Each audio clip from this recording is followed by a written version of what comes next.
Welcome back to the Talk It Out podcast. My name's Dan from UK Bike Fit, and today we've got Alex from Midland Chain Waxing to talk all about waxed chains. Correct. And whether we should even bother with chain waxing, because it's a bit of a hot topic at the minute. Like, there's a lot of stuff out there about chain waxing, so hopefully you're going to clarify a few points. Try my best.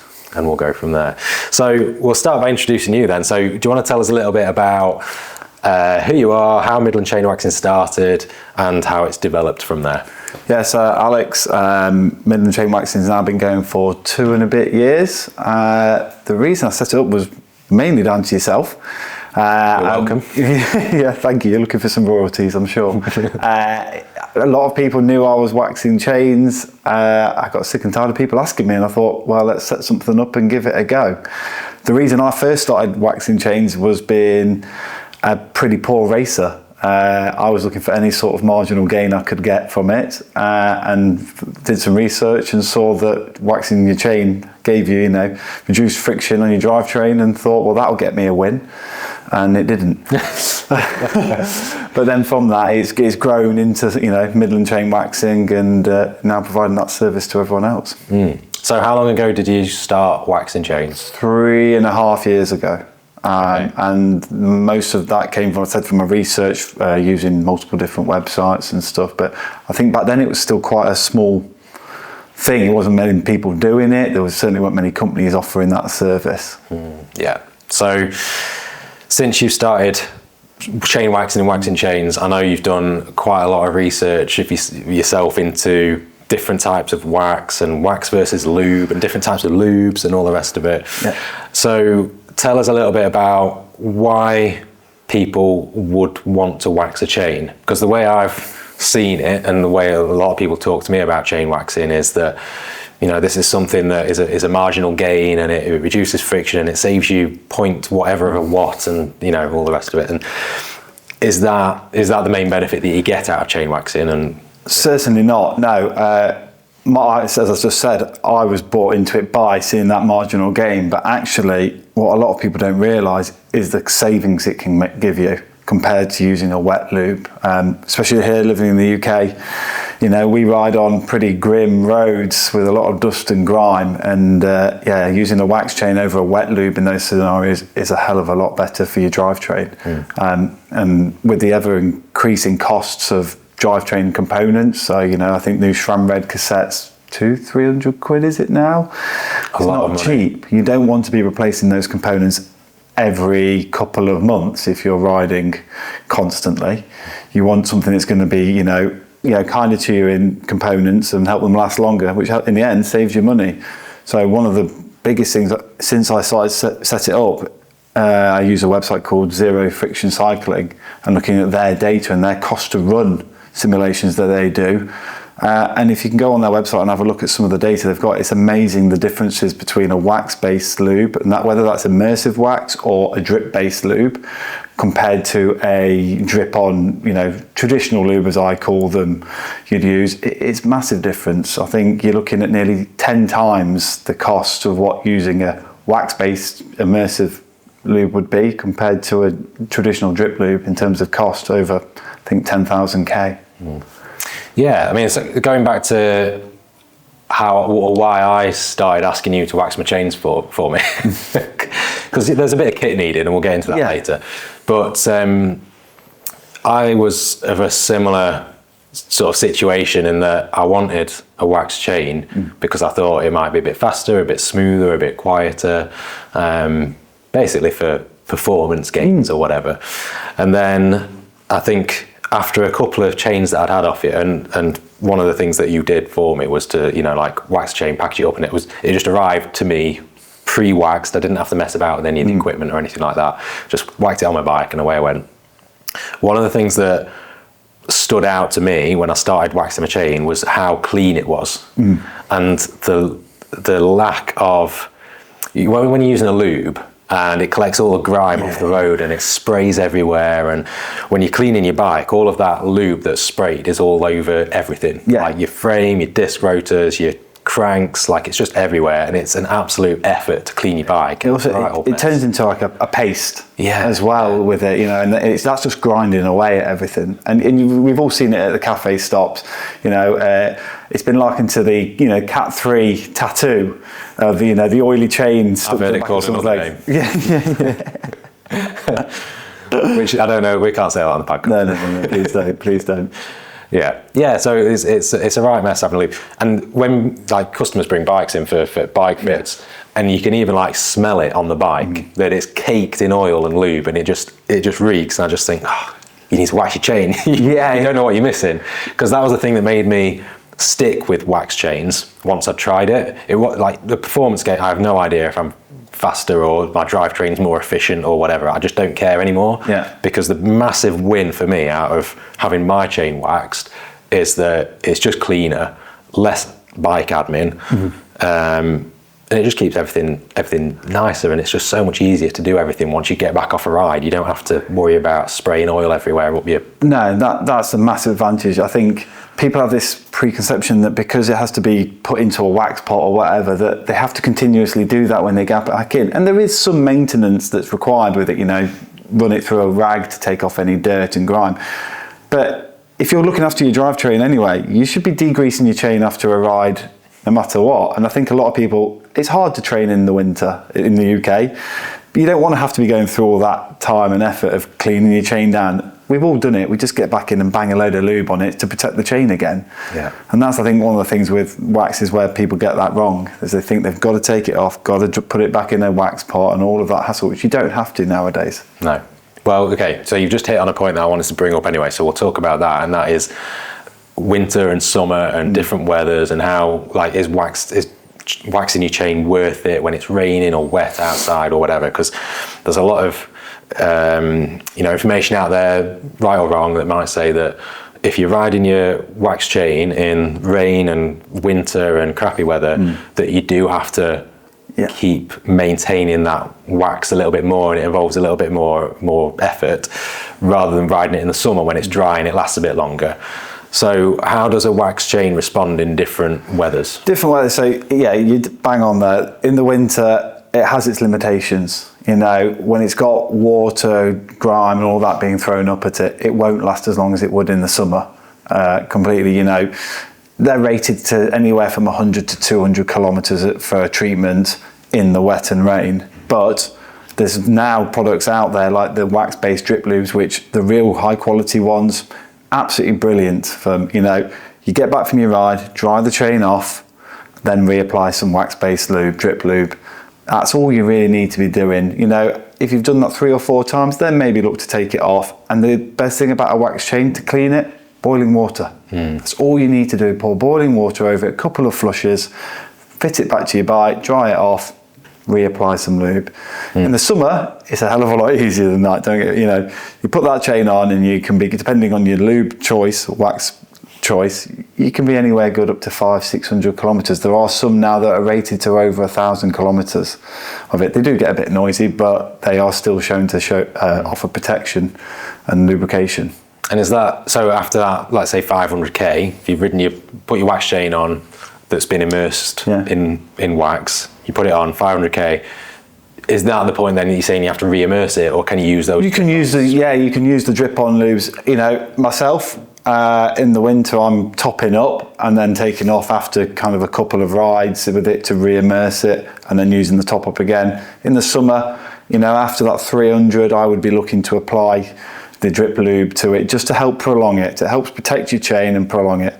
But what I would say the best thing is to switch, buy 2, and this isn't a sales pitch, but and switch between, you know, swap one out, so then you're not having to wait for a chain to go into the wax pot and swap it out. You can just do, you know, new chain on and then rotate between the 2. Yeah. I mean, again, this is something that I found when I started with wax chains, was that initially I thought, oh yeah, after it's, you know, had its life, I've got to send it off to you and you do it. And then eventually I got my own kit and I have to like put it back in the wax.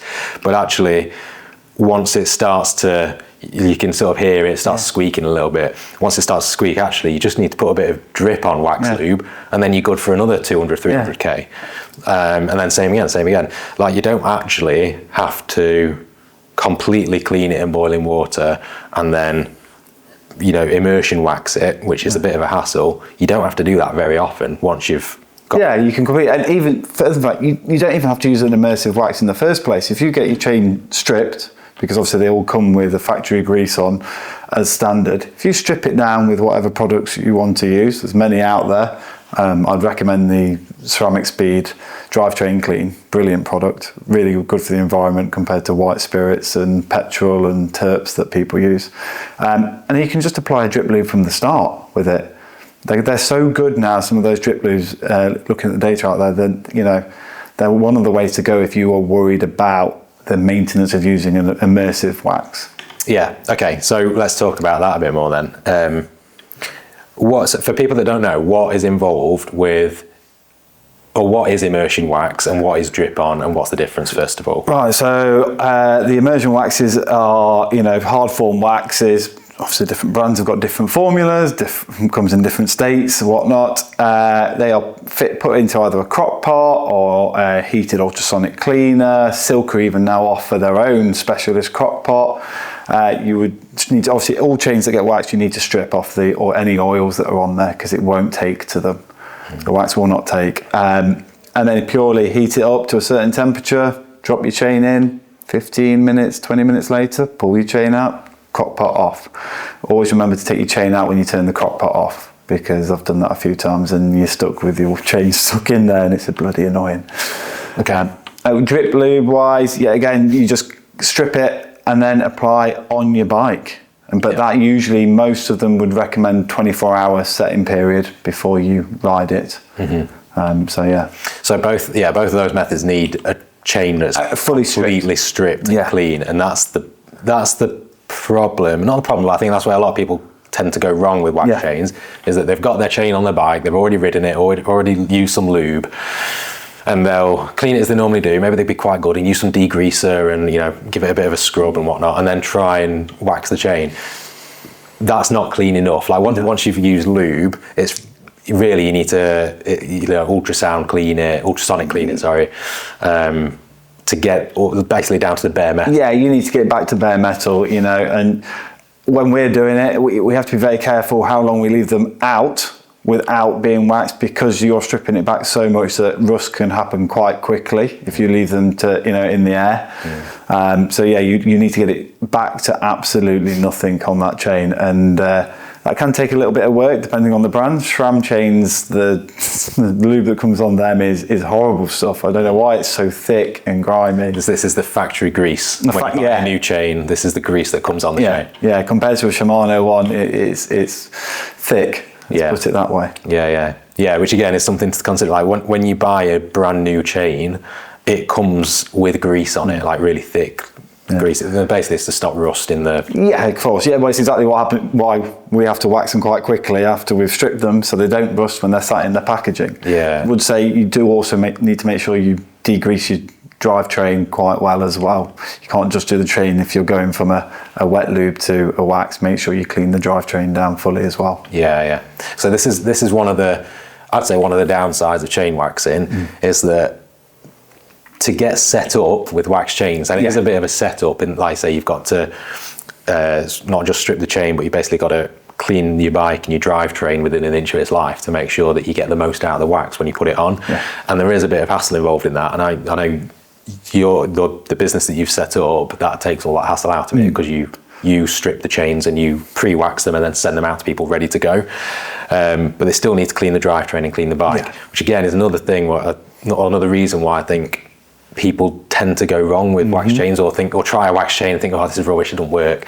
It's because you've not cleaned your bike. Yeah, there is that. Look, it has its limitations, as does anything, and it won't suit absolutely everybody. I've had people reach out to me saying, look, what could you recommend? I do Audaxing in the UK, I'm doing 1,000 kilometers over 4 days, and it's like, the weather's going to be pretty poor. You know, to be fair, I'd probably recommend a wet lube or in that scenario, because you're going to be struggling unless you want to be carrying around a little bottle of wax with you and topping it up as you go.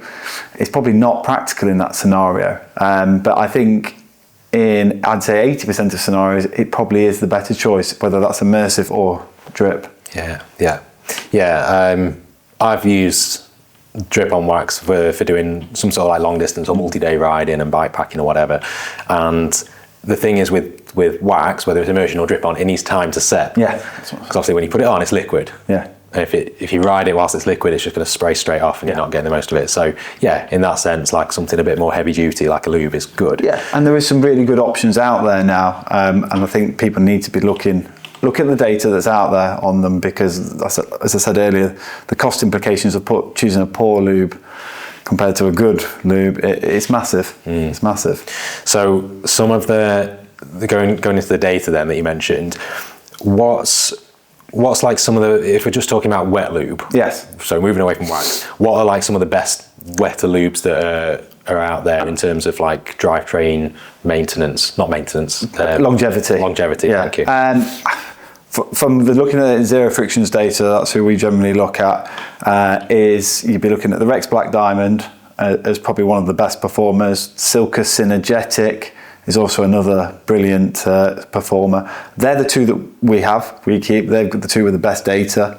I'm sure there is other products out there that are maybe performing just as well now, but since waxing has become quite popular, I've noticed that these brands are also trying to improve their wet lubes as well, to try and keep pace with how well they perform, because they've had to keep that market, because as I said earlier, it's not for everybody. And some people are still always going to pick a wet lube, but if they can make them as good as wax lubes, people will start obviously continuing to use them.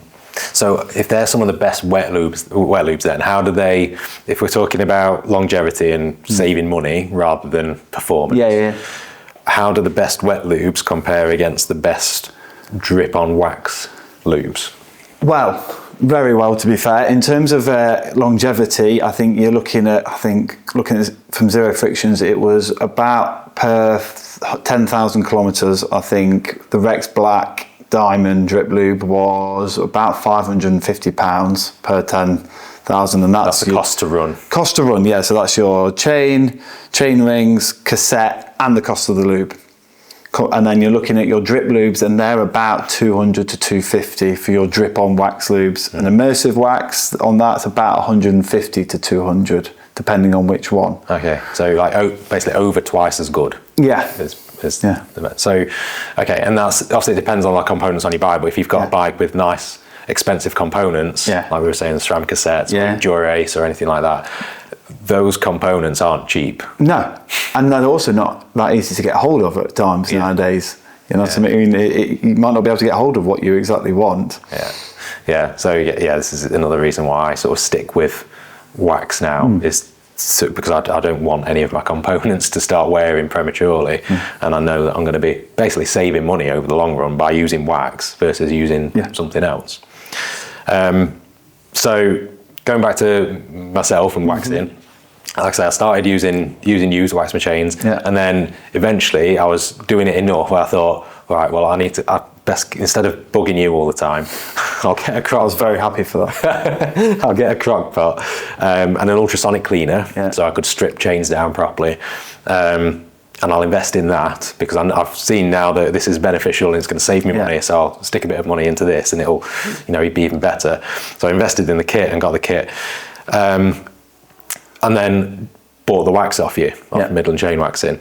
So when I messaged you first, like what wax shall I get? And you was asking me a few questions like, well, what do you want it for? Are you looking to, is this on your race bike? Is this for your winter bike? Is it on a turbo, whatever? And you asked me which what I was going to use it for, and I was like, well, I didn't really think about that, because I thought wax was just wax. So it used to be, and this has been one of the biggest changes in the market in the last 12 months, I would say, is that about 12 months ago, Rex came to market with a box, 11 blocks of white wax and 1 block of black wax.